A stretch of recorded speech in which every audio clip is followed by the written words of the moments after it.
get to know you a little bit better. So my first question for you today is, how did you get started with radio shows and connected with Revolution Radio? Well, I've been involved with internet radio for, I got to say close to 6 years, and it was all music stations. I wasn't a DJ or anything, I mean, but I helped run the stations, and I happened to run across a link that led me to one of our sister stations here. It's called Wolf Spirit Radio. They had a show that was coming on that I was interested in the guest. And then I found out it was being simulcast here at Revolution Radio, so I stepped over into Revolution Radio, and I've been stuck here ever since. Okay. So did you volunteer to actually do your own show, or did they ask you? No, I actually had my start with calling into the station when there wasn't any shows scheduled. They were just doing, Hawk was doing some rants that he does about everything going wrong in the world and stuff like that, and how he thought he could fix it or help fix it. And I started calling in on some of them shows, and eventually I was asked to co-host and kind of co-host, help out a little bit. And eventually the person I was helping decided he wasn't going to do radio no more, and they asked me to fill in the one night. Mm-hmm. And so I filled in, and then the next week they said, "Would you fill in again? We really need you." I said, "Sure," and I did a show, which was a roundtable show, people calling in and talking. And the third week, I had my own intro and everything made up. So I was kind of pushed into it. I see. Okay. Now, I know from being on Open Canvas, I haven't been on your other program yet with the Roundtable, that you pretty much are covering almost every subject under the sun, including the subjects which we cover in our radio show. So have you, for example, had personal experiences with paranormal, or it's just an interest for you and you enjoy speaking to people about it? It all interests me. The reason I've stuck around is to learn. Mm-hmm. And I've learned quite a bit in the last few years doing this, and plan on continually doing it one way or another and learn more and more until it's time to pass. And I have, I don't know how to call it, I'm a type of empath. Okay. So I know there's things that are out there that cannot be explained by science. Right.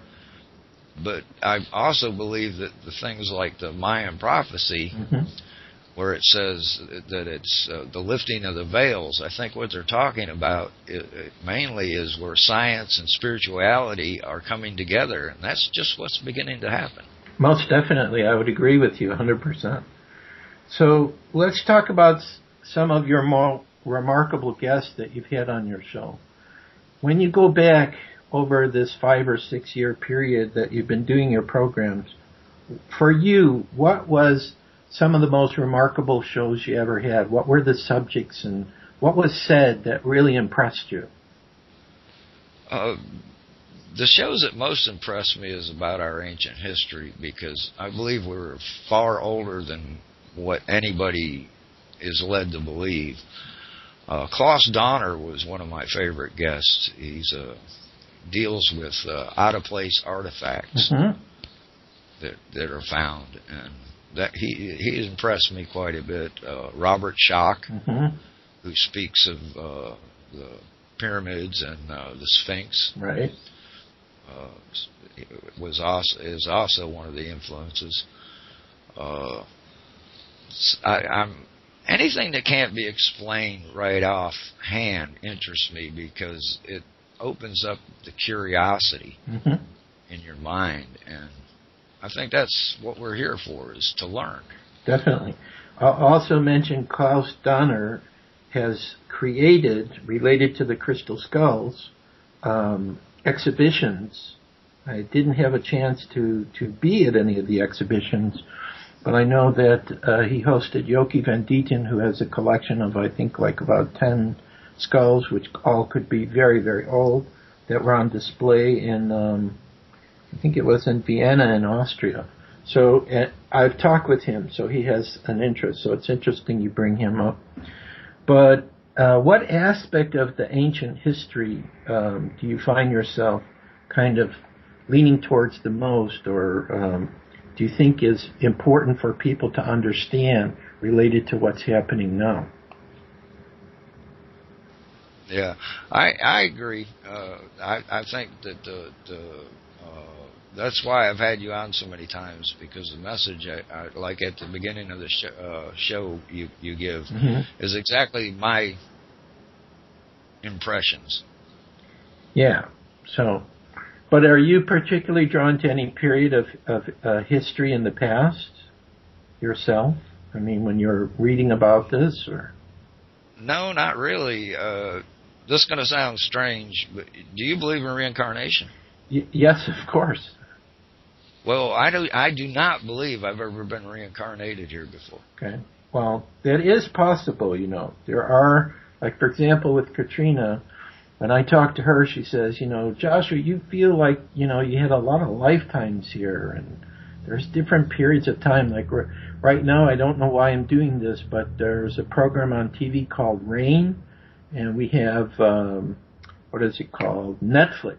So I'm watching the first season, which I didn't see last year, and now they have the second season, which deals with Mary Queen of Scots and, you know, France and all that.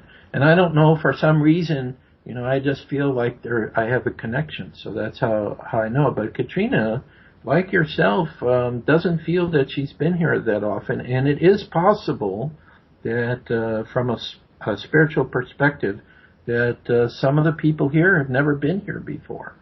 And those people I meet who don't have a lot of Earth lifetimes, what they basically say is they don't understand how man's inhumanity to man. They don't understand being cruel or angry or upset with people, or, you know, trying to start fights or things like that. So maybe that's true for you also. They're very harmonious and peaceful, and they just want everybody to work together and to respect where each person's coming from. But the concept of greed is far beyond anything that I think should be, if you know what I mean. I understand. I just don't understand greed and ego. I'm not an. Of course, you have an ego, but mine isn't the ego that you have with people on movies and TV and stuff like that. Mm-hmm. You know? Yeah. And radio stations. You're the same way. That's probably one of the reasons I resonate towards you. Well, because you're not out here trying to get famous. You're out here trying to bring out information. Yeah, that's probably true. You know, I just when I think back over the 30+ years I've been involved in all these things, I don't understand and know how I've been able to share a lot of the information that we've been able to do. I mean, the internet, of course, without that, it would probably have been very, very difficult, because, you know, once you put something on a website or you send out an email, it could go out all over the world. People all over the world could have it. But I think we're in a very key time right now, and this is why, you know, we write our books, or, you know, do our radio show, or accept invitations to do radio show, or sometimes even to do a documentary. Even if I know that they'll ridicule me on the documentary, I'll still do it, because I know that they can't totally eliminate everything I say. There might be a gem sometimes that you say that you know, might help somebody that's going through something at that moment. So it's interesting. Well, this is very true. I mean, the smile to the stranger on the street could keep them from committing suicide. Exactly. Yeah. So I think what really is the key with everything right now is just kind of going with your intuition and your feeling, you know, what to be doing. Like, it was, like I said, I got involved with the Dolores Cannon. It was really strange, and it's still going on. Something's happening around this. And I never had the pleasure of speaking with the lady. I wish I had. Yeah, well, According to her in the interview that I did, and I may have had the last interview with her before she passed away, because I received it, I got the email back from her publishing company about 2 weeks before she passed. She said that in the beginning when she started as a hypnotic regressionist, and she was taking people into their past lives, so that's kind of what she became known for. There weren't very many other people working, and she's talking about doing that for 50 years. And I think I had one time to meet her. I think there was a conference I spoke at, probably about crystal skulls, and I think she was there, and I talked to her briefly. And my understanding is, in the 5th book of this series, which I got book number 3, called Convoluted Universe, according to the person I'm working with at her publishing company, they're going to have something about crystal skulls in there, so I'm pretty interested to see what happened. But what was really strange that happened with this is the interview with her was delayed for months. I mean, I think I sent my questions back in May, and I was told, oh, we'll get it to you in a month, and I didn't get it until this month. And I didn't want to put out about her books because we're offering for people to get the series of books. It's on our website, which I forgot to mention at the beginning. So anyone interested in learning about Dolores Cannon, these series of books, 4 books with the 5th one coming out next year, or about crystal skulls, our website's at crystalskullexplorers.com.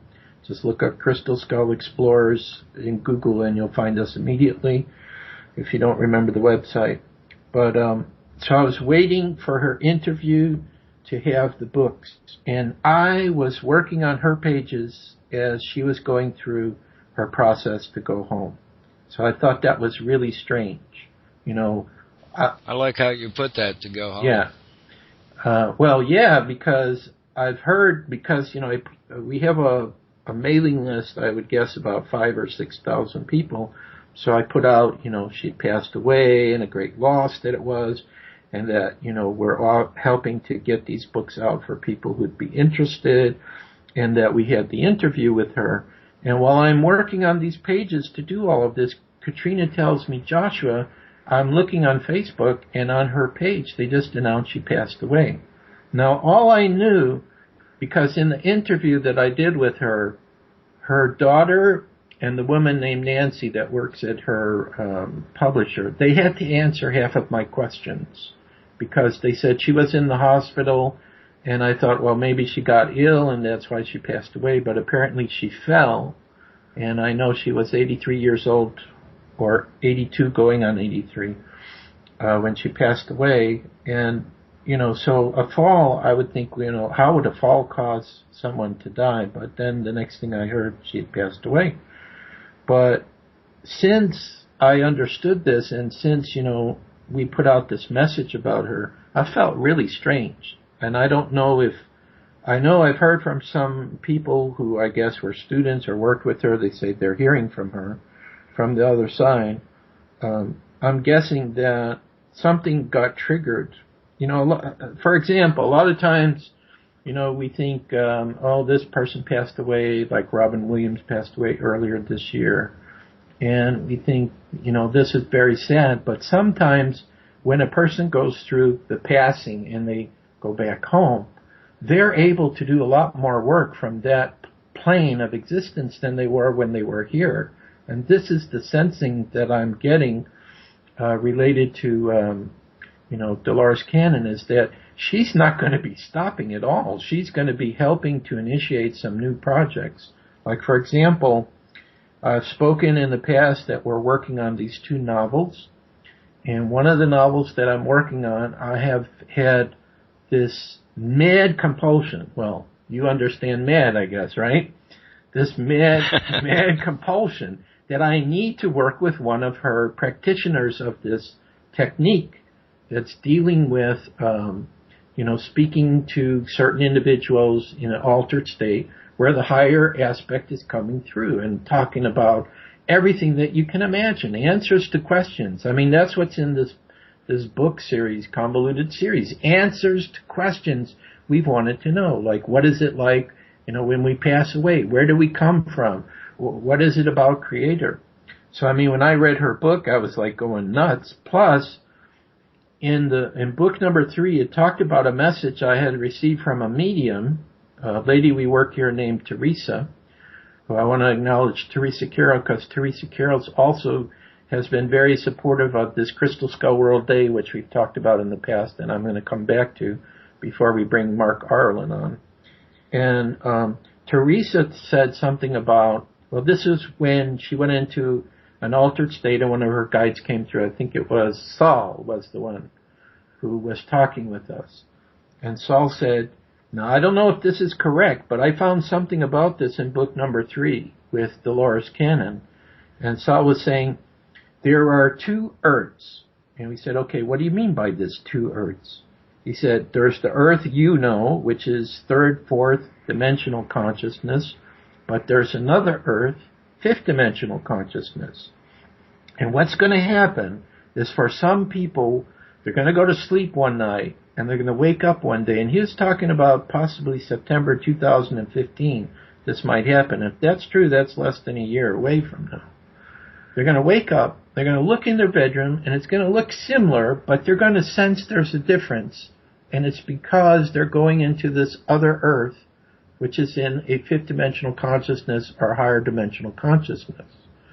So, if we recall from the Bible, which I think a lot of things in the Bible are either in code or are symbolic of things, they talk about in Revelations that one is taken and one stays. Like all of a sudden one person disappears and the other person stays. So I'm kind of curious if that was a vision by the prophets of the Bible in our future where certain people disappear, but they've actually gone into this 5th dimensional aspect of the earth. And so I'm reading Dolores Cannon's book, and she's talking through her clients are talking about these 2 earths, that there have been cultures like, for example, the Inca. I don't know if a lot of people know this, but when the Spanish came, there were like 2 or 3 million Incas that existed. This was 1400s, I think. And now there are very few. And all of a sudden, after the Spanish are there, people think, well, they just, killed all these people. But they didn't have that many people in their armies to do this. It's like the Inca disappeared. So did they go into this 5th dimensional earth, or were there underground cities that they went into, which I think is also true. I think there's parts to go there. Or, what happened to them? So that was very interesting when I read that. And I was hoping to get more information about that from Miss Cannon. But again, because of the accident and her death, the questions I asked, I didn't get the full answers I was hoping.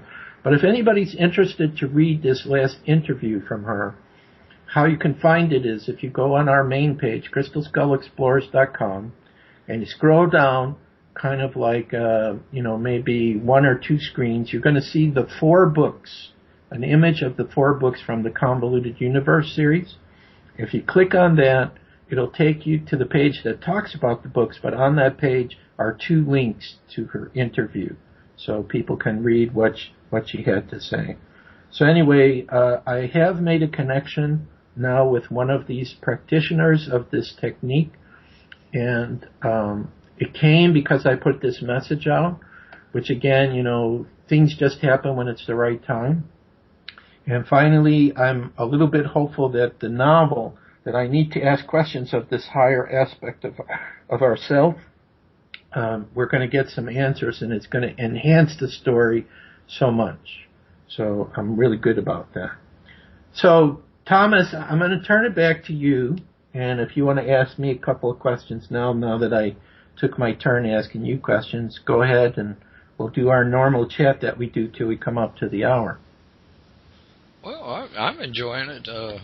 This is an aspect of our souls that don't get inspected too often on radio. It just isn't mainstream, And that's one of the reasons I like discussing things like this. You end up finding out information that can resonate with you at a later date. It'll suddenly go, that's what he meant. Mm-hmm. Yeah. And some of the things that you've brought to me has really stuck with me. I enjoy the fact that you are so outgoing with your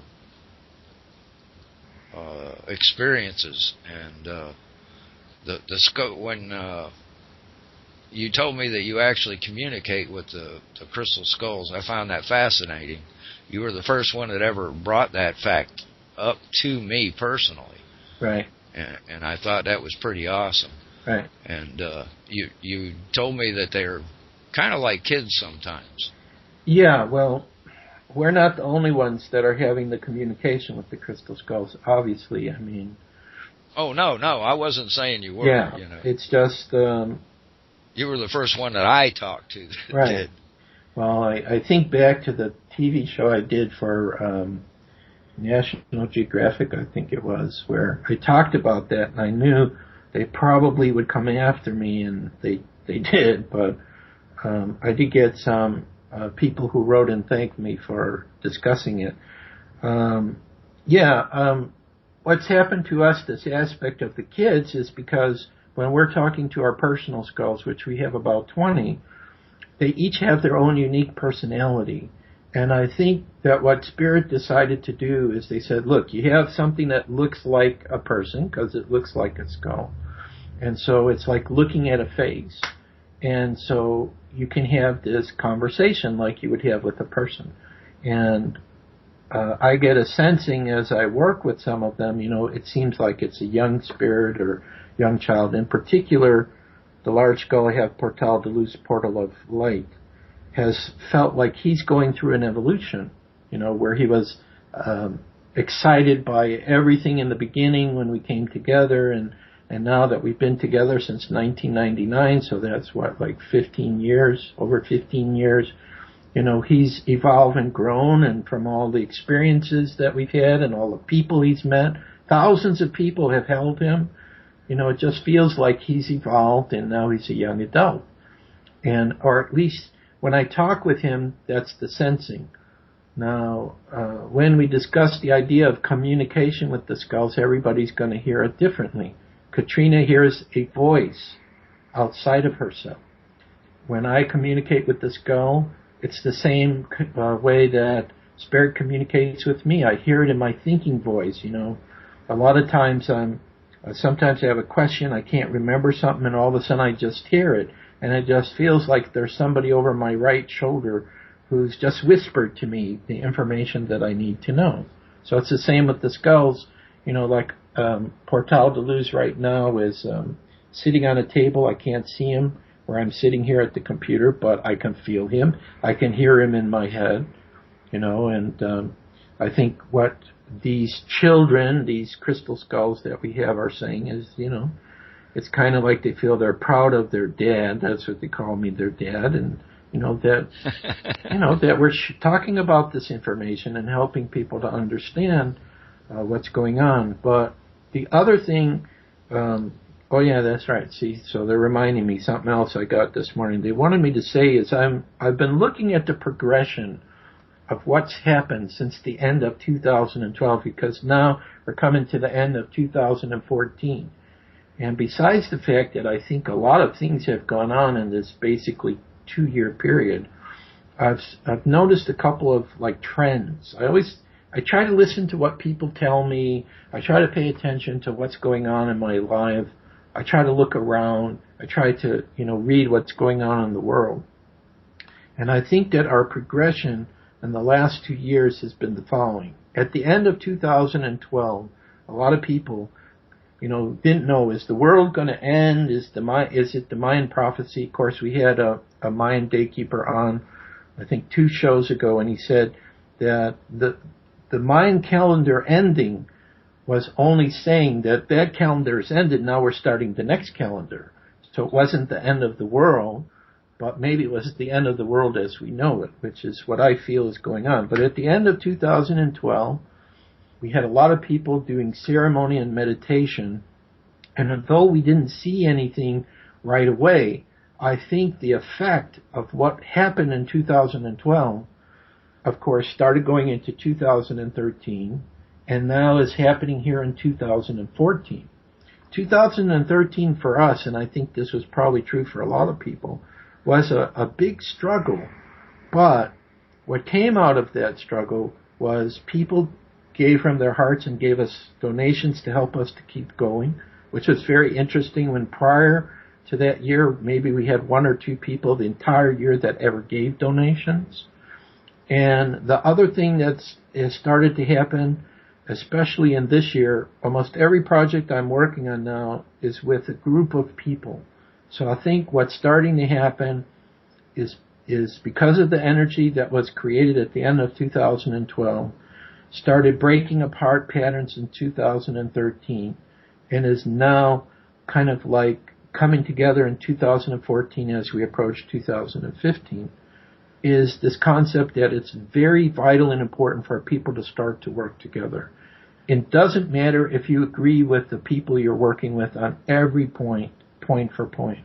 It's just whatever the project is about, if you have agreement on that, share your talent, skills, and resources collectively, and things will manifest faster. So that's kind of what's happening with the 2 books that we're working on. We have other people helping. I'm not a novelist, but I have these stories to tell. But I can't, that's not my way of writing. It would hurt me to try to sit down and try to write these novels, and try to develop new skills that just, it doesn't flow. I'm more of, a researcher and a philosopher, this kind of writing. And the same thing with Crystal Skull World Day, which I want to come back to now because this is really important. Less than a month ago, how many people are participating in this Crystal Skull World Day cannot occur without a co-creation from people all over the world. So for those listeners who are not familiar with Crystal Skull World Day, have not listened to one of our 3 prior shows, Katrina and I are co-sponsors of this event. As soon as we heard about it, we joined. I've been helping with the website, so that's my way to keep track of everything that's going on, because everything that's happening with this is on the website. It's a very simple but powerful concept. Every person listening to this radio show, whether you're listening live or whether you hear the recording, please, I encourage you, I'll beg you, I'll get down on my knees. This is so important. I mean, I know I'm a crazy Aries and I get crazy sometimes and inspired when I believe in something. But there is a opportunity. There is a chance through this one day, through these 3 meditations that are going to occur at the same time throughout the entire world, only for 5 minutes, that a major shift and change could happen. The crystal skulls are very powerful. They are going to be working with us, and you don't have to have a crystal skull in order to participate in this day, but they're going to be working with us. They already are working with us, preparing the energy for this day, I feel, and they're going to amplify a very loving, peaceful energy that's going to be sent out in the 5-minute meditation that's going to happen. I think everybody on a Saturday has 5 minutes, whether the meditation occurs early morning, late morning, afternoon, evening, can just hook up and participate in this. So what's going to happen and what's being worked on right now, and I think maybe by next week the first videos are going to be ready, is there's a video that's being prepared. It'll be available to watch it through YouTube, or you can download it, watch it through your TV, or we're going to be doing a gathering of people in the Tacoma area of Washington, or I'm going to show the video through my computer with a projector on a screen. There's different ways it can be done. But this day is so powerful. I mean, I've been feeling it since the idea came, and people have been connecting. There's going to be over 20 gatherings all over the planet, several in the United States.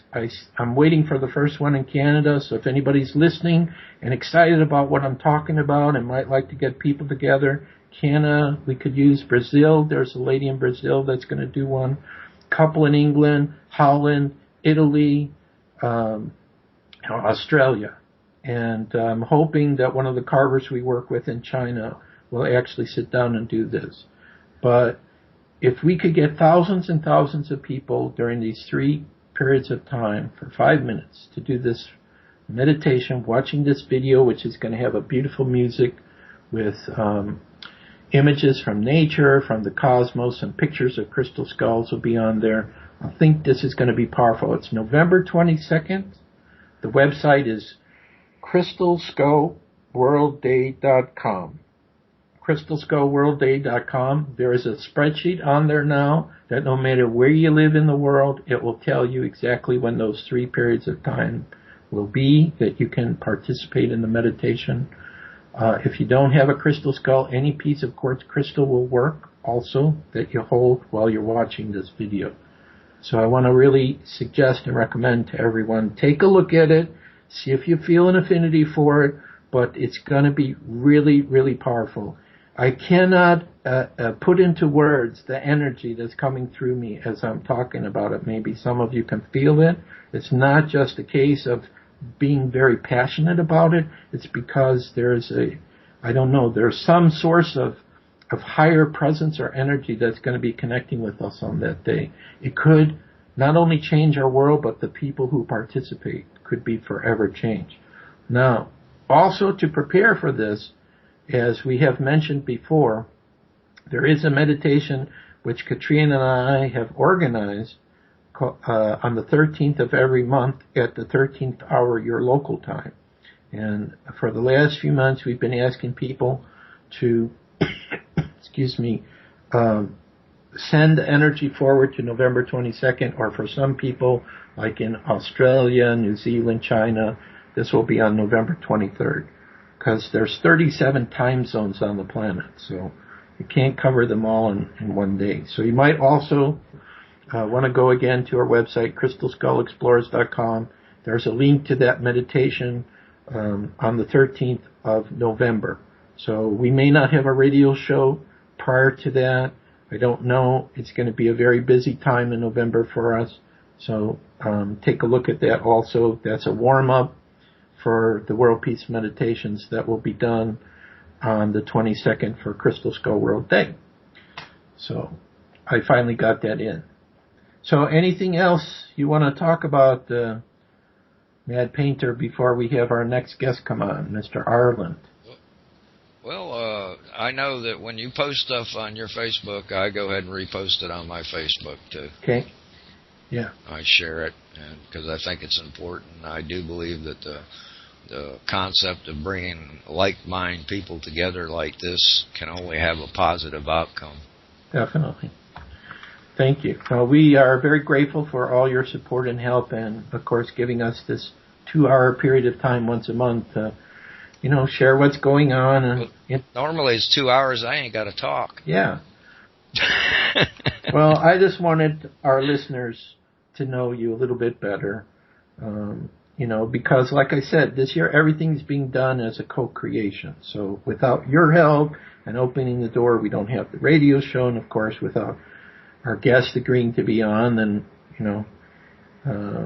because it's pretty difficult to do a radio show yourself and talk for 2 hours nonstop and try to keep your listeners entertained. I am unable to do it. Right. So I have done it in the past, but I just think there's so many people that are on cutting edge right now that it's important to bring out a lot of different information, which is, of course, what you do a great job as well with your 2 programs. I have fun at it. Well, that's the important thing, fun. So is there anything else any of your guests have ever shared, key information or insights that might be good for our listeners to hear about?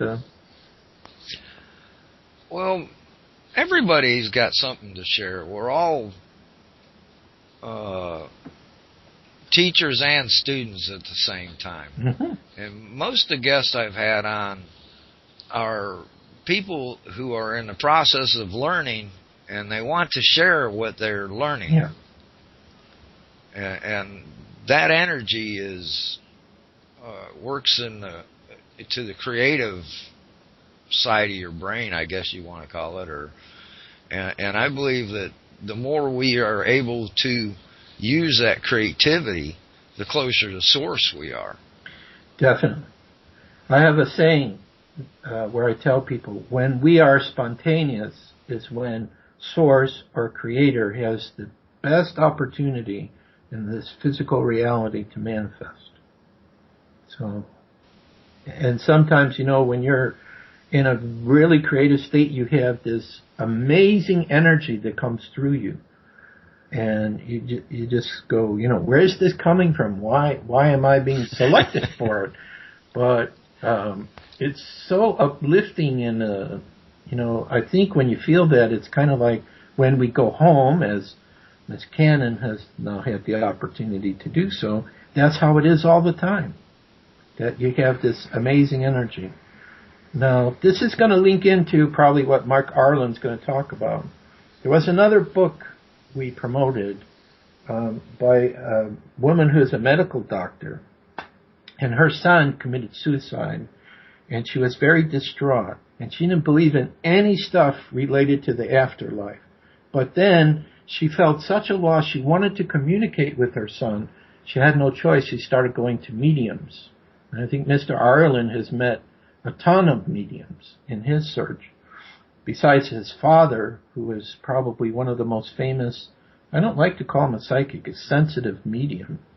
And her son, through the medium, came through and said something really interesting, which is going to link us and tie us into the next part of our program. He said, where I'm at, there is an energy that surrounds me, that when I visualize and think about something, it manifests immediately. So like, one of the things he talked about to his mother through the medium was, I've created my own apartment, and I have my TV, and I like eating pizza. So everything that we experience here on the earth, we can manifest it and experience it, but to a greater degree in this spiritual realm. So I thought that was really interesting when I read that. And then I started thinking to myself, I wonder if there's a possibility we could link into that energy he's talking about, even though we're here in the physical, and it might help us to manifest things faster here. And then I do believe that. Yeah. And then there was another lady, and again, this is part of the crazy things that have been happening to me within the last month, I said, who is a teacher about how to get rid of your blocks that are stopping your prosperity. Because, she's talking about, your parents, your family that you grew up in. There could be subconscious blocks that you bought into their beliefs in not having prosperity and abundance. And so I listened to her one time, and she talked about her technique, how to connect. And she said there was some energy above your head. You just touch into it. It's connected to the universal source. And you just bring that energy all the way through your body, down through your feet, and you connect to the energy of Mother Earth, which is a living being. And then you come back up and reconnect and just feel that energy flowing back and forth through you. So I started doing that, and I noticed that some other types of doors started opening up as a result of that as well. So her name was, I forget it, I think it was Christy Marie something, Sheldon. Christy Sheldon is the one doing it. Definitely star person. So I see we're going to be coming up to our break here in a couple of minutes. So is there anything else you want to share with our listeners, Mad Painter, before we take off? I do want to let everybody know that the station will be down for about an hour tomorrow while equipment is being installed. So okay.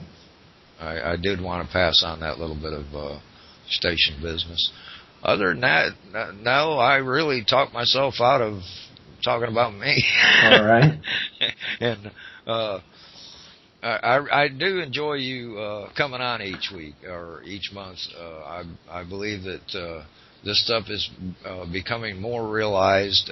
People are awakening to their souls, and I think it is a good thing. I think what World Meditation thing is trying to reach for is nothing but a good power, if you know what I mean. Mm-hmm.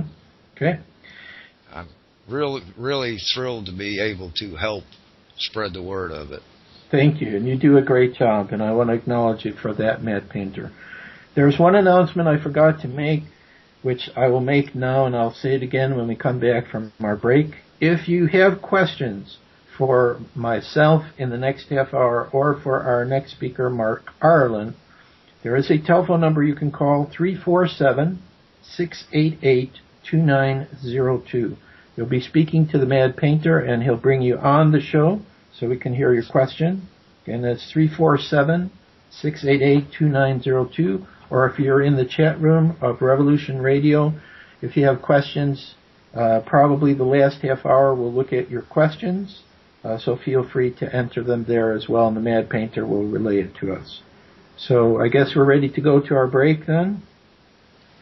Yes, sir. Okay, so we'll be back with Mark Arlen, our second guest today. Thank you for coming. This is Unfolding of the Crystal Skulls and Other World Mysteries. I am your host, Joshua Shapiro. Okay, we're off the air for a minute. So you're probably happy now. You're off the hook. Oh, yes. I stumbled there a few times. No, you did. I'm not used to it.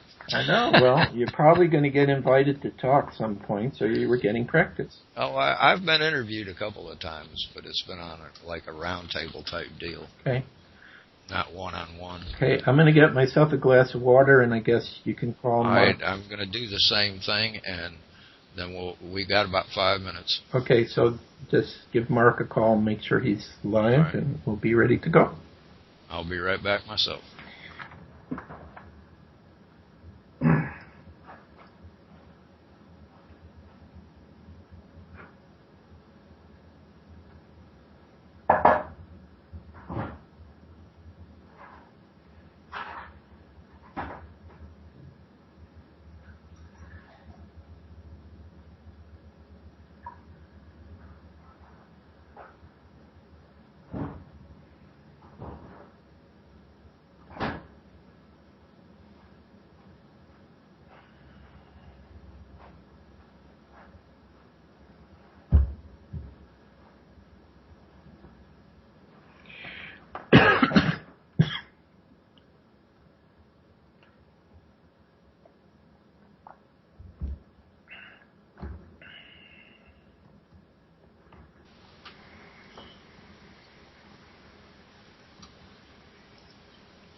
Okay, I'm back if you're here. I'm back ready too. I'm calling him right now. Yeah, Seattle's stinking now.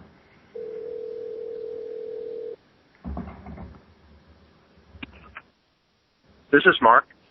Mark. Hey, Mark. It's Joshua and Mad Painter. Yeah, both of us.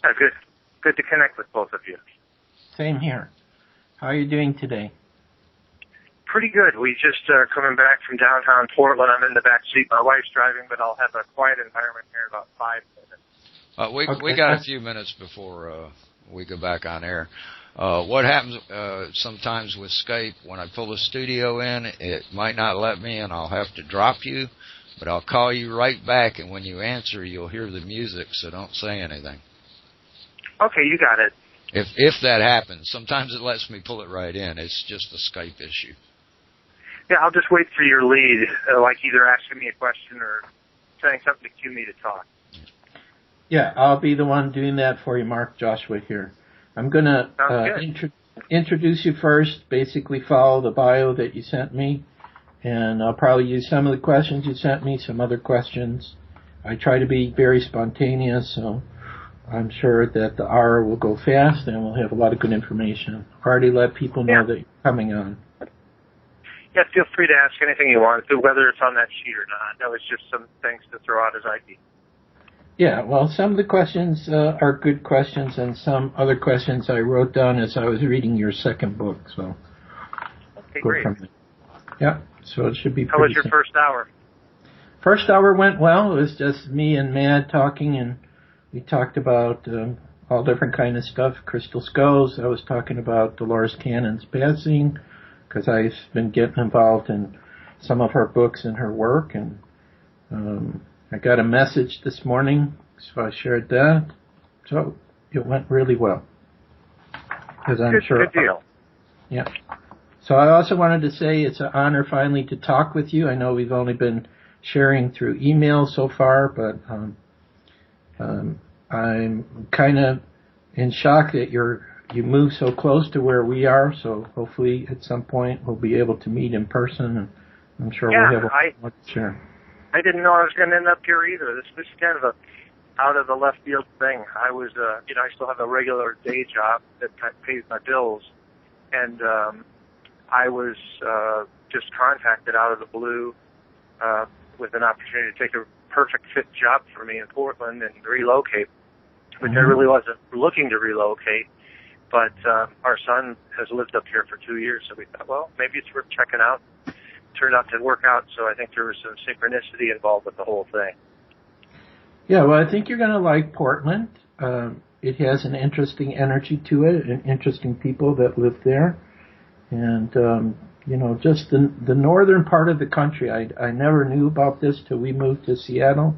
It just feels more organic, and, of course, there's a lot of UFO activity. We're near Mount Rainier, and I don't know, there's just a lot of interesting stuff that happens up in this part of the world.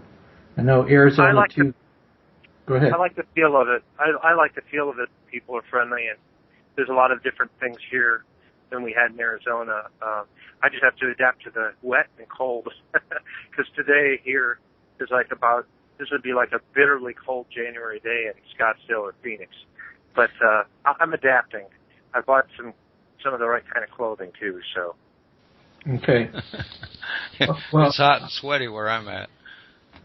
I'm not sure how the weather is in Portland compared to where we are. I was brought up in Chicago, so I don't have any problem adapting to it, but we hardly see any snow up here. I mean, we have to go into the mountains to see snow, and I appreciate that. But I think Portland gets a little more snow than we do, but it's really cool. This will be my first winter. Okay. So are you fully settled now in Portland, or you're still unpacking?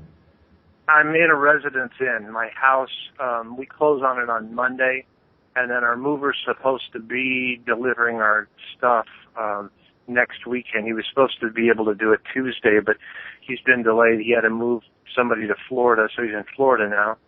Then he gets back to Phoenix on the 29th, I think, 28th or 29th, which is when we were supposed to be moving in, so he won't get up here till next weekend. So still unsettled, but that's all right. I'm not too uptight about it. Okay, good. Mad Painter, how much time do we have before we're live? Probably about 60 seconds. Okay, so you ready to go, Mark? Sure, and we're almost parked, too, so it'll be nice and calm. Okay. All right, it's 30 seconds. I'm going to go ahead and bring it in. It'll be one intro. If not, then I'll have to call him. Okay. On their journey into the now. Join me and my guests Mondays, 8 p.m. Eastern on Revolution Radio Studio B. The opinions expressed on this radio station, its programs, and its website by the hosts, guests, and call-in listeners or chatters are solely the opinions of the original source who expressed them. They do not necessarily represent the opinions of Revolution Radio and FreedomSlips.com, its staff, or affiliates. You're listening to Revolution Radio, FreedomSlips.com, 100% listener-supported radio, and now we return you to your host.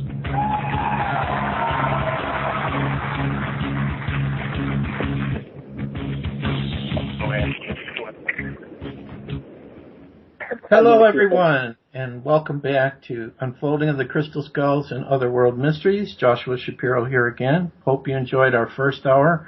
Once again, want to thank the Mad Painter for spending some time with us as well as being our producer. Now, I'm very excited for our second part because so far in the programs that we haven't really been able to get involved into the paranormal, and this is something that has become a fascination for me, within the last 2 years. And especially going to the library and finding all these books. I haven't had the chance yet to bring on one of the authors of one of the books that I've read. But today, that pattern ends. So for the second half of our show, let me read to you about our guests. Mark Arlen is the son of Richard Arlen, a renowned 20th century psychic who counseled celebrities such as Mae West, Glenn Ford, Amanda Blake, and who was acquainted with the Eisenhower family.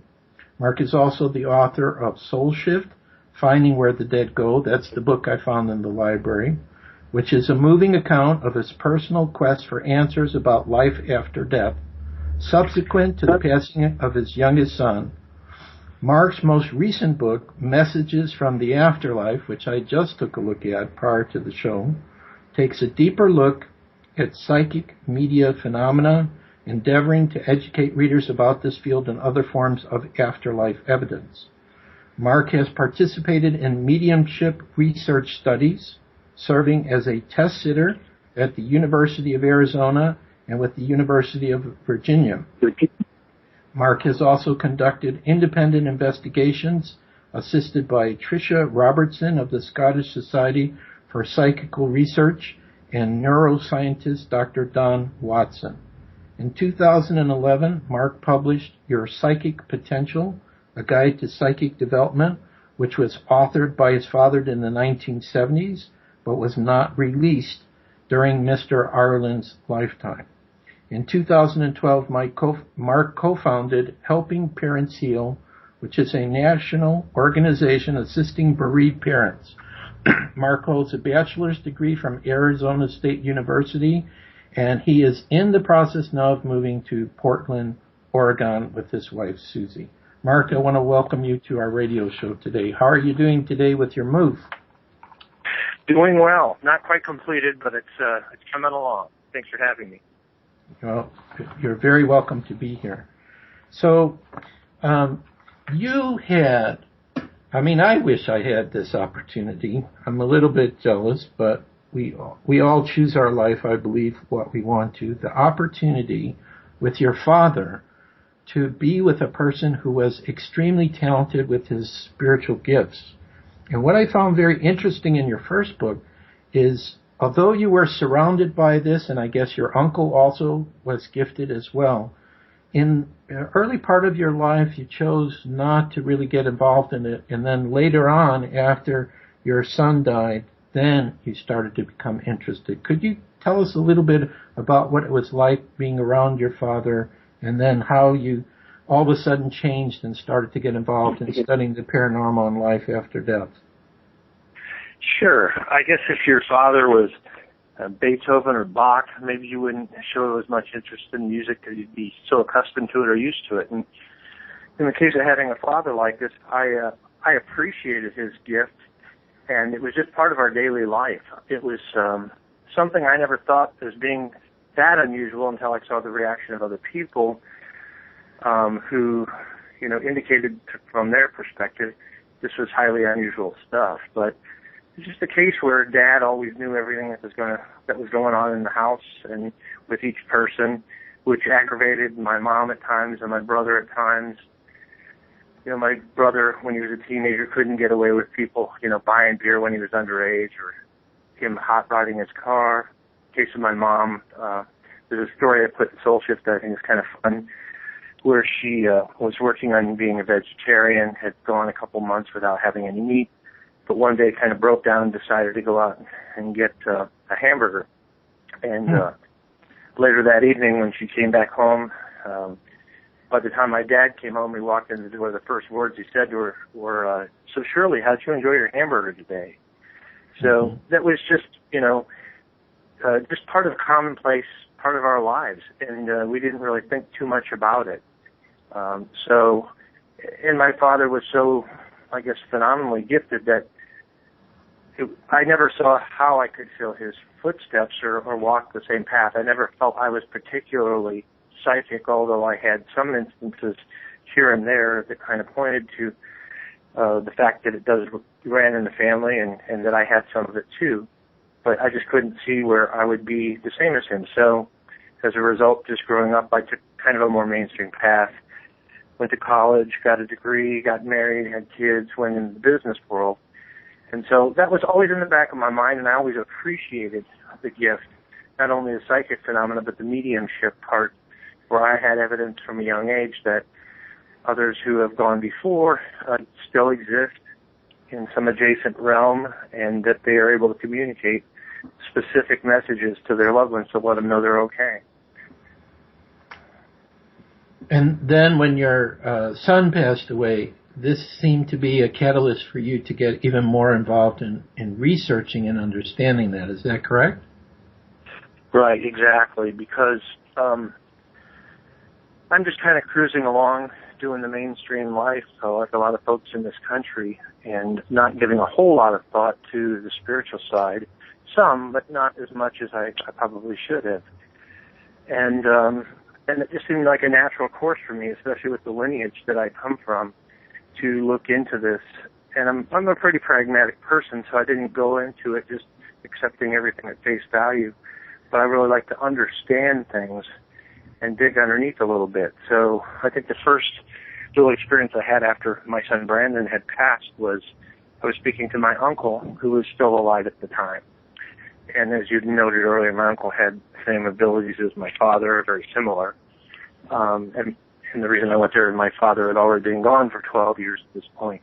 But my uncle, 2 days afterward, had told me that my father came to him and had shared that Brandon was confused when he first crossed over, but he helped him adjust, and that we were the best parents he ever could have had. But then he also shared that my dad had conveyed to him, my uncle, that Brandon's death was caused by a lot of lack of oxygen that resulted in his blood oxygen levels dropping and having cardiac arrest.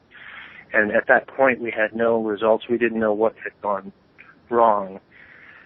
This had occurred during a climb of a mountain near our home. And when I talked to the autopsy physician a few days later, she conveyed that Brandon had had a severe asthma attack that drove his blood oxygen levels down and caused his heart to fail. So that was the first kind of thing that spurred me back into this. And then about a month later, I was watching a local news station, and they had a clip on this mediumship research being conducted at the time at the University of Arizona, and they had controlled conditions where a sitter was in one area and a medium was in, basically the sitter was behind the medium, and the medium could not see the sitter and was not allowed to converse directly and just had to make statements based on what they had perceived or pulled in. And I was pretty impressed with what I saw, the format, but also the specificity with which the messages were delivered. And that medium was actually Allison Dubois, who was virtually unknown at the time, but now is well known because of the show Medium, which is kind of a dramatization of her life and her abilities. But that spurred me into wanting to kind of do my own investigation into this field, and I contacted some top mediums and also got to later on know some of these researchers, and even ended up being a sitter in that very lab. And that particular instance was taped for a Discovery Channel feature, which people can see via a link on my website if they're so inclined, which is markirelandauthor.com. Right. So that website, again, is markirelandauthor.com. So if anyone would like to read more about the books that Mark has written or some of the information he's sharing, that is his website. Now, I know that since you became interested in all of this again, according at least to the two books that I've read, you've met a number of mediums now and have actually had different sessions with different ones. What would you say would be one of your more special stories or experiences that you had when you were working with the mediums related to the concept of life after death or communication from loved ones in a different dimension? Well, there's so many, it's hard to pinpoint one. I thought it was pretty cool when I had the session with Lori Campbell, which is documented in the book Soul Shift, under the controlled conditions in the university lab. Some of the things that she brought through, like, for example, she was asked by the researcher, how did, and basically to set it up, she was asked a series of questions about a person named Brandon. She didn't know, wasn't told the relationship of Brandon to me, but she was asked, I want you to make contact with Brandon. And Brandon is, and before the researcher could finish saying a sentence, she said, son of, the sitter, which was me. And then she was asked the question, well, how did Brandon pass? Can you tell us? And she said, I feel like the air is sucked out of me in my chest, like my whole chest area hurts, and I feel like I can't breathe, and I feel like I want to throw up. Well, as you know from what I said earlier, Brandon died due to a severe asthma attack, and his best friend that was with him said he did vomit just before he passed away. Another instance I say that might be the most touching was a medium named Tina Powers, who's based in Tucson, Arizona, and she brought through a level of detail and specificity that not even had in some of the other sessions, and at one point took on my son's persona. It was almost as though, like if you've seen the movie Ghost, where Whoopi Goldberg takes on the persona of Patrick Swayze. In this case, Tina was speaking to me about a very touchy situation with someone I'd known to work with before, and she told me exactly the role the person played or the job they did, which was accurate, and then said something to me in the exact tone and intonation that Brandon would speak, which was just awesome. And as I recall, it was in regard to how the person didn't really understand what I was trying to accomplish with the project I'd done. And she had said, she didn't get it. She didn't get it, Dad. And the way that was given to me was exactly as my son would have said it. Mm-hmm. So after you've gone through all these experiences now and your research, are you convinced, since you said you were a pragmatic person, that definitely, we continue after we pass away from the earth plane, that the essence of who we are continues, that we can have contact with members of our family or friends who have passed away? Are you absolutely convinced now that this is correct, or are you still looking for more proof or evidence? No, I am convinced, but the reality is I actually already strongly believe that already. Mm-hmm. It's just that I needed to experience these things for myself. I needed the evidence for myself, but as much as the evidence, what I found to be equally important, if not more so, was that feeling of connection, knowing that strand of love still is there, and that person in their current form is aware of your surroundings and situation. They still care, and they are still engaged, not like on a day-to-day basis. Obviously, they have their own life in the next realm, whatever that may entail, which, from my perspective, is an ongoing growth and evolution of the soul. But that connection remains, and that is what I found to be most important. The evidence that you get, the specific statements you get that are accurate, give you confidence that you have connected, and then once you have that, then the other statements about love or just caring that could be characterized as more general, then those not only ring true, but carry more weight. So, but in answer to your question, yeah, I'm convinced, and there's a lot more fields of evidence than just mediumship, that when you put them all together, they kind of form a mosaic that really impart this from a broader perspective, and that would include things like near-death experience phenomena, after-death communication, spontaneous ones like my wife had with basically her having direct contact with our son after he passed. Some of the reincarnation research that had been done by Dr. Ian Stevenson. But you put all these things together, and it's pretty compelling. Mm-hmm. Well, when I was looking at your second book, let's see here, Messages from the Afterlife, it seemed to be more of a combination compared to your first book of some of your personal experiences, but more focused on the research that you had done to try to show, just like you just said, that there are so many sources that are providing evidence for the existence life after death, or life after life, really, I think is what it is. Right. Is there some other key information that you presented in Messages from the Afterlife that you think perhaps our listeners might be interested to know? You know, like I'm an author like you, and in each book we write, you know, it can take several hundred pages, but there are usually a couple of key points or some new information that we present, which we think is the most important part of the book. So based on this concept, what would you say is the key message or ideas that you presented in Messages from the Afterlife? Yeah, I think Soul Shift was more this catharsis.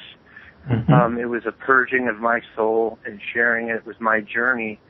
But it was still, you know, a practical, pragmatic approach. But I think it was more the heartfelt emotion of the father having a son pass, and then the compelling experiences I had that gave me confidence in my son's ongoing existence, persistence of his personality and soul. Messages from the Afterlife kind of takes it to the next level, so there still are some of these personal stories that had happened since or subsequent to the first book that I felt were important to a lot of my readers, because some people like the personal stories. That's what they read the books for, and that's what they're into. But in addition, I added what I would call scholarly chapters, which were really designed to educate people on topics around the subject of mediumship. Mm-hmm. So among these were a chapter on skeptics, because there are some hardcore skeptics out there. And I think skepticism's fine if it's an open-minded variety, but there are some folks who really are predisposed to believing that we live in a totally material universe, and that nothing's real unless it can be measured or touched or felt in a materialistic way. And they're kind of closed off from evidence around this field. And so my goal in that wasn't to attack the skeptics, but rather to reveal the flaws in their approach, so that people who are open-minded wouldn't get sucked down that hole and close their minds too. I have a chapter on religion and history regarding psychic phenomena and mediumship, because there are folks, especially in this country, I'd say mainstream Christians, sometimes are wondering, is this stuff okay? Is it not okay? So I kind of actually, you know, use their own tools, looking at Scripture, to point out instances where these things are done, and where it comes into play. Because really, when you pin it all down, I look at many of the miracle stories in Scripture as supported by these phenomena. So I don't think that they're at odds. I think you have to look at the details and understand where people are coming from to have a better grasp of that. So there's a chapter on that issue. There's a chapter where I do conduct an experiment with my sister who passed in 2006. Right. Where before she had passed along, she wanted to do something to help other people have confidence and faith in the afterlife. So we had kind of done a variation of the Houdini code. So when Harry Houdini died, he left a code with his wife, Beatrice, and said if any medium ever brought that through, that she would know that it would be proof that Houdini still lives on. And then afterward, there was a medium named Arthur Ford who did successfully bring that through. But then there were allegations of fraud. I don't know that there was anything substantive to indict him, but yet you're always going to have skeptics coming out of the woodwork making claims if they don't have any other explanation. So in the end, that whole case is still unresolved to some degree, although most people think that it's never been solved or never was solved. So when I looked at what Houdini did, I thought, well, the one flaw in his approach was that he had told a living person what the code was. So once somebody knew, in this case his wife, then there could always be an allegation that she had shared that information with someone else, or even if some people believe in telepathy but not spirit communication, they could allege that a medium read her mind. So I thought, well, the best approach was to have my sister, in this case, write a message, put it in a sealed envelope, but not letting anyone know what it is, and then we would only open that envelope after the fact, after we'd received some statements from mediums about what they felt she was trying to convey that she had written in that envelope. So there's chapters like that I would call scholarly chapters that make it more of an intellectual read in some of the areas. There's also a chapter on just opening up your mind and changing your way of thinking, because people are very conditioned to think about their existence in the world, consciousness, and reality within a limited scope that's based all on their sensory experience, and not really questioning that. So those, I guess the broader picture here is that I'm just trying to educate people in addition to sharing, the personal stories and validations. Is there one particular area that I think is strongest? I think one that I mentioned are the cross-correspondence experiments in mediumship, which were conducted actually quite a while ago, facilitated through the Society for Psychical Research in London. And this was basically a case, or were cases where multiple mediums received fragmented messages, which independently didn't really make any sense. But when they were assembled together, they formed a puzzle, and a message came through with that was compelling. And the reason why this is important is because some people will, like I said before, believe in telepathy or just psychic phenomena being independent of the idea of communication with spirit. And from this, it became apparent that there was an intelligence behind the scenes putting this experiment together from the other side to make it all come together. In my personal experiences, though, I give some examples, too, of cases where I've been engaged with a medium. I think in the first chapter I mentioned one with Deborah Martin, where it's pretty clear that there's an active intelligence guiding this information flowing. And I don't want to ramble on too much, but if you like, I can go into that story here, or we can move into another subject if you'd like.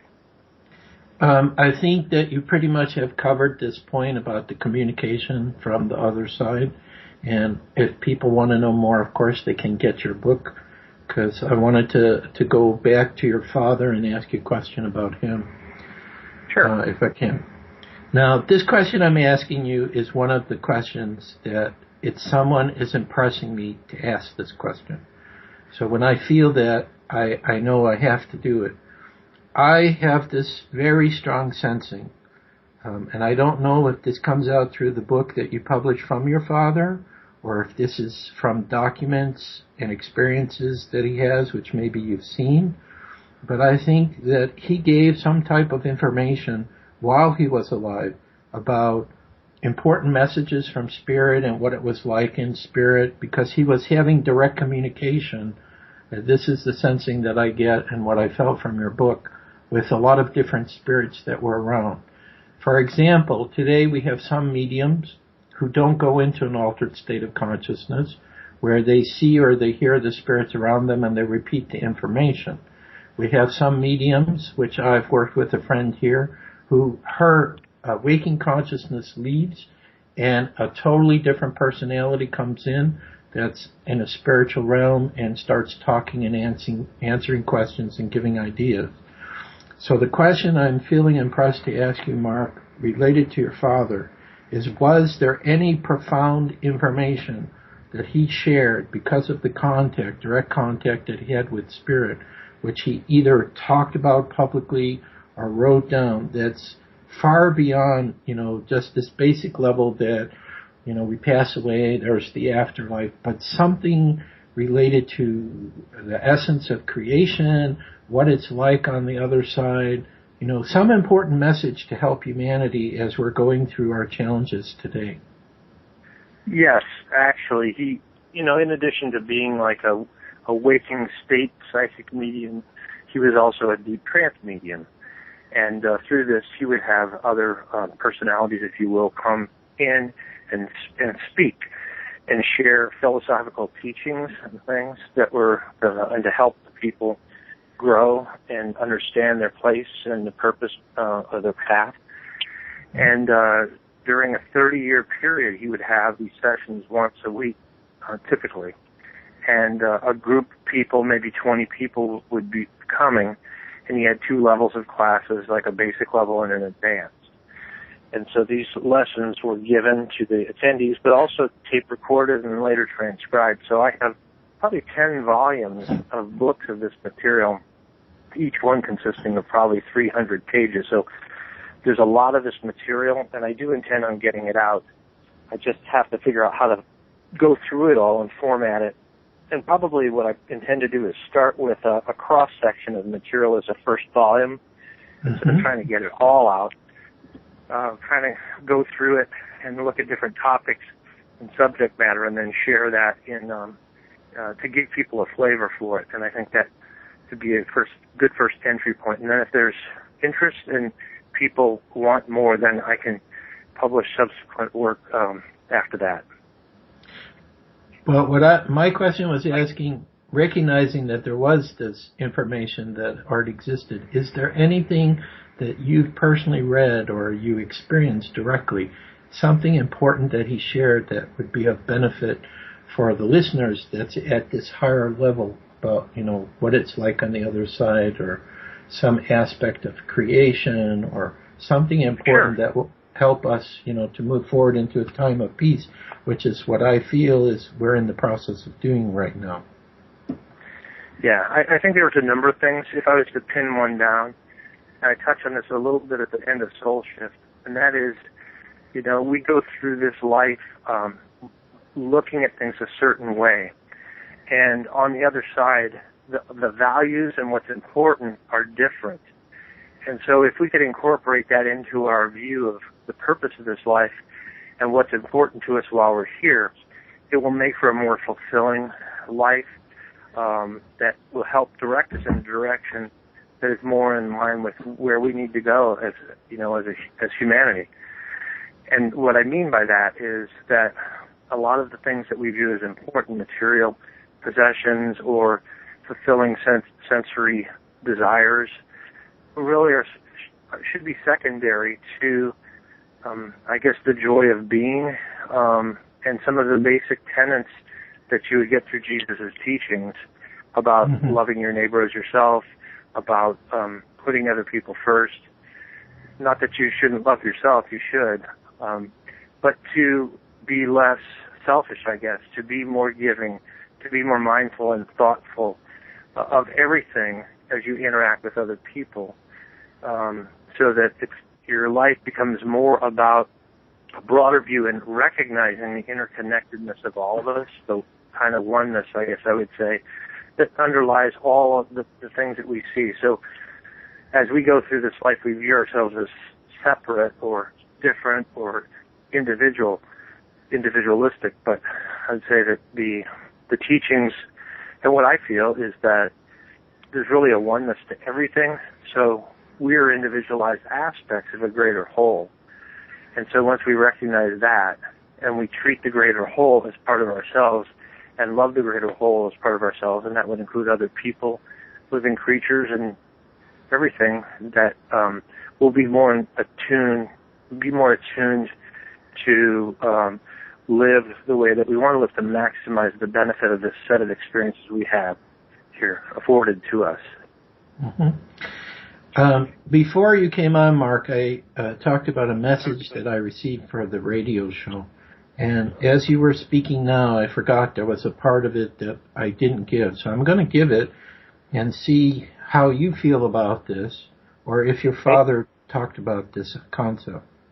The concept that had been given to me, and when I say this, it's like how I hear spirit is, it's in my thinking voice. I'm doing something, and whatever, all of a sudden I hear something, and I know that this isn't coming from, let's say, the waking consciousness me. It's either a spirit that's impressing it, or it's an aspect of some higher aspect of myself.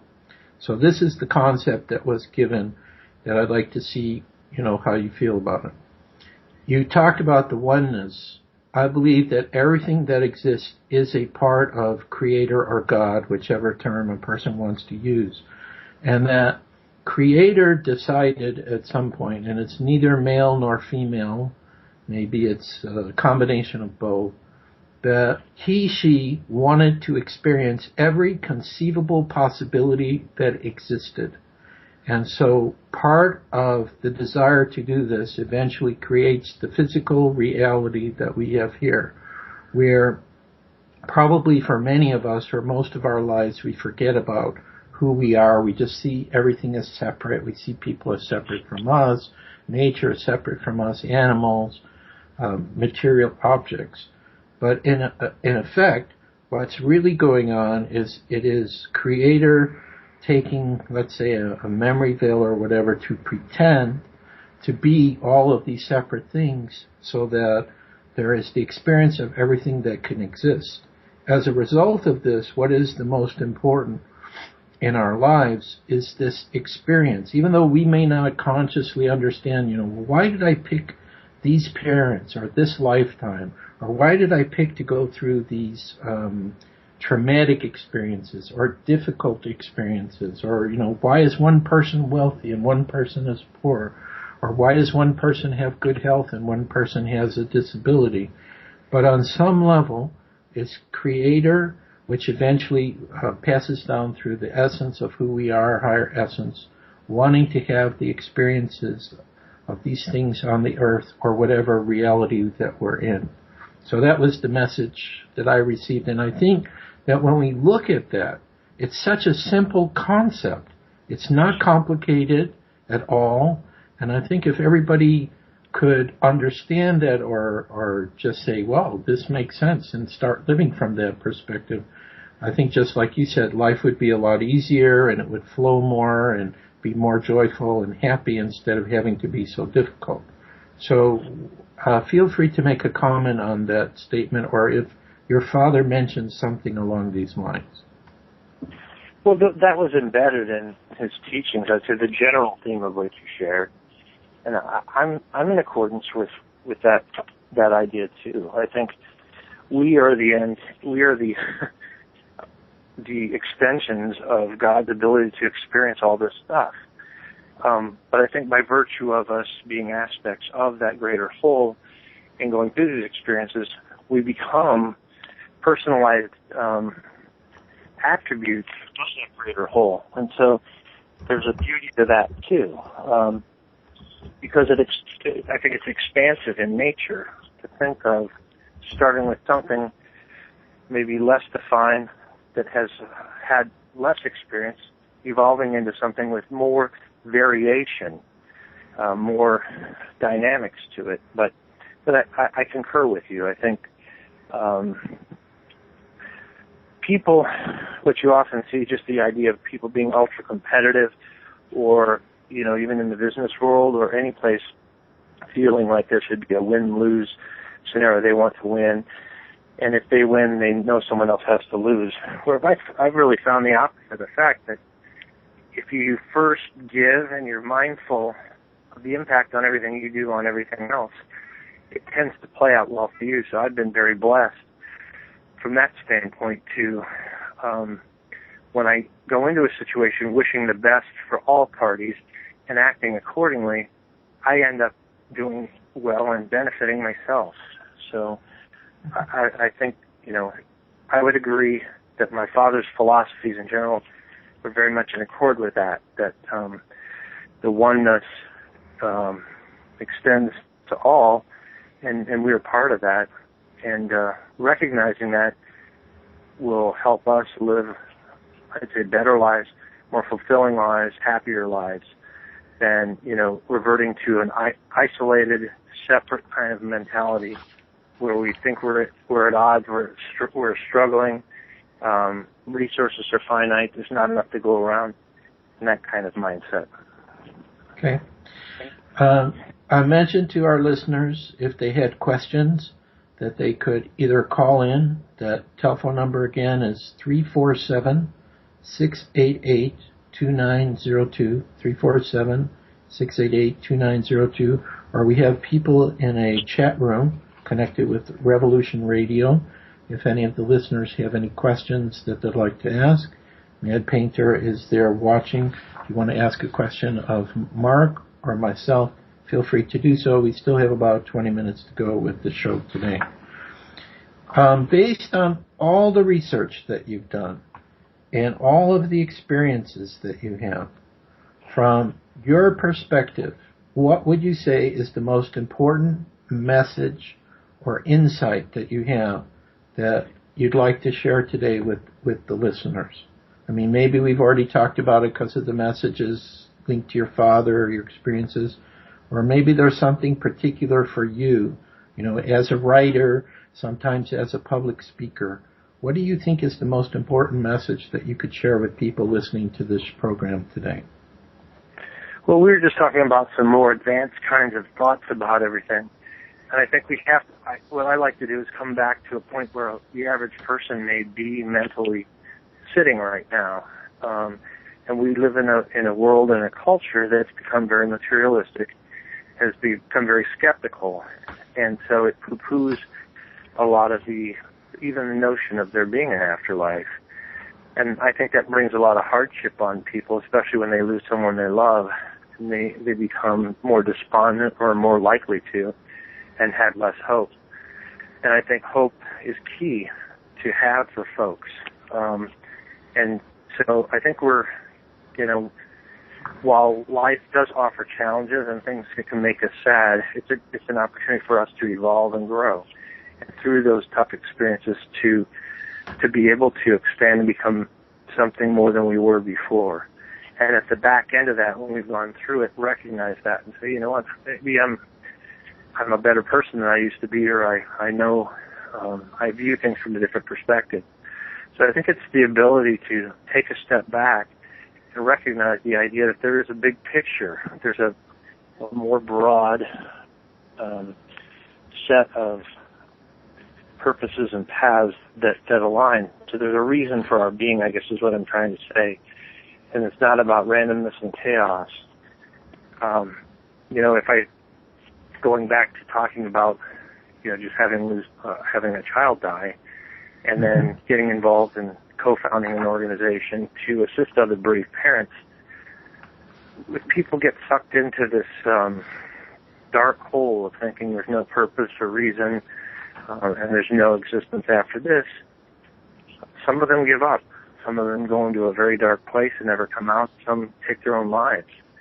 And so I like to provide feedback or information that will help them view things differently. And that's really why I've done the work that I've done, to help folks just get to the first base of this, to have an understanding of how this could be and the evidence for it, so they would be able to start there, and then they can pursue their spiritual path as it best fits them from that point forward. But just to open them up to recognizing the idea that there is a bigger picture and there's a purpose for them being here, and that they need to continue even though they've lost someone they love, and to give them ways to understand there is hope. Because without that hope piece, it's pretty tough. You have grief groups and things like that out there that will talk about how to get through things. They don't really get to the core. People have to have hope to move forward in a positive way and lead fulfilling lives. Okay. Now, I know your father had contact with several people in Hollywood. So I don't know how to interpret that. Does that mean that there are people in Hollywood that really are interested in the paranormal and spiritual things, and they're not just interested in becoming famous movie stars and having, all the material possessions that you could possibly think of, that within that industry, the people who are the actors and actresses themselves have a strong interest in this? I know you had some contact with that. Yeah, now many of these people, if you go back to, this is from the bygone era, Mae West. I got to meet her when I was 19 years old. But a lot of these people today wouldn't even recognize them much, Dave, like Glenn Ford and folks like that, Amanda Blake from Gunsmoke. But I think the thing is that what I found was that there were a lot of people at that time, it seemed like, that were interested in psychic phenomena. Mae West was very interested in it, and she, according to my father, was pretty psychic herself. So I think if someone, just because someone has a certain skill or ability, theirs happens to be acting, as opposed to being psychic maybe. And because of that, they become prosperous or well-known. It doesn't necessarily mean that that was what they wanted. They just were using their creative ability and their talent, and then they ended up, going down that channel. But I think in all walks of life, whether it be actors or musicians or whatever, you're going to find some people more interested in this than others. But I tend to think my father felt like people that with creative outlet tend to be more in line with psychic, because the psychic capacity is very similar in many ways to people who are creative, be that musically, artistically. And maybe that's just a different form of, channeling, if you will, or receiving information, like people who compose music or come up with phenomenal art. Well, where did that idea come from? Mm-hmm. Yeah, I can relate to that exactly. I'm also a musician, and sometimes I have no clue where the music is coming from, I hear, nor even when I'm writing sometimes. It feels like something is overshadowing me, and I just hear stuff, and I just go with it. And then somebody might say, hey, you wrote this, and I did, and I don't remember. So I understand. In your contact with the various mediums that you mention in your books, and I know that you have any of them discussed in any way, like where is humanity heading in the near future? Have they made like prophecies, or are they more focused on just trying to help us in the here and now? Some of them have kind of provided their feeling about this transition that's coming, and I don't really write about that much because it's kind of not the main topic of the books that I've come out with. But that's, in general terms, I would just say that a few of them have imparted a feeling that we're going through a transitional phase that is necessary. It's one of change and evolution for the planet and all of us. And on the back end of it, we're going to come out as we're supposed to. But in the meantime, it could be traumatic and stressful and difficult for people. We've made changes to the planet, to our way of life, that are having effects on weather and other things like that. But just in general sense, I guess that we're going through a time of immense change, and some things that will happen may be perceived as negative and stressful and tumultuous, but it's taking us toward a place we need to get to. Okay. Now, you already mentioned about the material that your father had written that you had binders of. Is this what you're planning to make your next project as far as future books, or do you have also your own book in mind, another book that you want to do in the future? I have one more book in mind for myself, and it would be basically my life with my father, what it was like to grow up with that father. Okay. I think that's a topic that interests people. But within that book, I would probably start incorporating some of that material because it's part of who my father was and is. And I'd want to share that out. And then probably on the heels of that would be putting out the teachings initially with a full book of the teachings with a cross-section. I think part of the challenge for me has been, since my dad's been gone for so long, there's a lot of people who had never heard of him or didn't know who he was. And so I had to provide context first. And so that context comes forth through the biographical information I put in Soul Shift about him, and then also his book coming out, Your Psychic Potential. And those provide some level of foundation for people to know who was Richard Ireland. I hadn't heard of him, but yet he was a forerunner, kind of ahead of his time in a way, but someone with immense ability and with a very loving heart for humanity. So again, if you're interested to read more about Mark and his work, his website is located at markirelandauthor.com, and that's Ireland like the country.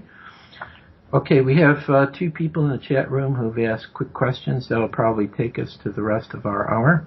First person, named Vibes, says, "Are orbs ghosts?" Do you have an opinion on that, Mark? Okay, here's the thing, because I know people who've actually researched orbs through using, high-level cameras and multiple cameras placed in different positions. So the answer is an ambiguous one. It's my opinion is that in some cases, orbs are most likely a manifestation of something influenced by spirit. But in other cases, they are a refraction of light through dust particles. What I look at, and where I kind of separate it, is if you had an orb appear in a picture in a particularly unique way or time or set of circumstances, that's where I feel, and again, personal opinion here, because I don't think there's something that can be proven, but that tells me that, okay, this was influenced by spirit. And I'll give you two examples. One was when my first book, Soul Shift, came out, I had a book signing party. And at the party, there were 3 young men there who had been with my son Brandon on the day that he died. So there was a series of photos taken of these boys all together in a room. In the first photo, there was an orb directly above the head of one of the boys who had been hiking with my son and tried to help him. In the next photo, another of the boys, and in the next photo, another of the boys. That seemed beyond random chance to me. So that particular one, from my perspective, felt like it. So I hate to be ambiguous in my answer, but I can't say scientifically that yes, they are or no, they aren't. I think it's going to come down to a personal feeling. And my feeling is that the cases where you have something like that, where it's outside the norm, that you would have that orb in that picture with that person in that circumstance, is kind of what tells me that it's real. Okay. I would add to your answer, Mark. There was a place we went to in Wisconsin where there were hundreds of orbs appearing, and when we mentally asked them to do something, we saw in the picture they did it. So obviously there is an intelligence attracted, and our cameras are able to record their light frequencies somehow, the shutter apparently. Okay. And I'd heard that too, so I think that's a good point. Yeah. Okay, next question we have, if we can here, is person was asking about what you meant by evolution. Well, evolution, in terms of spiritual terms, or if you think of it in biological terms, it would be, I guess, the advancement or change. It's simply change from a point A to point B. So in a spiritual sense, evolving into something different than you are today, evolving into something more diverse, something more understanding, hopefully, evolving into your potential. Okay. All right, I think we're almost at the end of the program here. Is there any... You have a caller on, Josh. Oh, we have a caller? Okay, go ahead, caller. You're with Mark Arlen and Joshua Shapiro. Do you have a question? Yes, I do. Go ahead. Yes, to believe in afterlife, you must believe in past life. Do you, Mr. Arlen, have any information on your own past lives? On past lives you're asking about. Have we had experience with past lives? Go ahead, Mark. He was asking if I have any experience with my own. I can't say that at the top of my mind or, front of my thinking that I recall anything or that I can speak to that. My parents told me that when I was born they had prayed for an old soul, which would indicate that they wanted someone who had apparently had many incarnations. And my father told me, I guess the closest I can get to that is when I was 3 years old, I was in a car with him, and we were driving down the highway. And back then, you didn't have seatbelts, or not every car had seatbelts. And I was leaning against the passenger car door, and my father asked me to move in. He said, Mark, I want you to slide closer to me because I'm afraid the door will open and you'll fall out. And apparently, I responded to him saying that, and then I'd fall and be broken into a bunch of pieces. But then I'd go up with the angels and I wouldn't cry anymore. And then I said, But then they'd make me a new body and make me come back down again. And then my father had asked me if I had been here before, and I told him yes, many times. He asked, how old were you when you died last? And I said, 83 years old. He said, did you have any brothers or sisters? And I answered him. I think I said I had 9 of them. So it was just interesting that he went through this series of questions. Mark, thank you so much for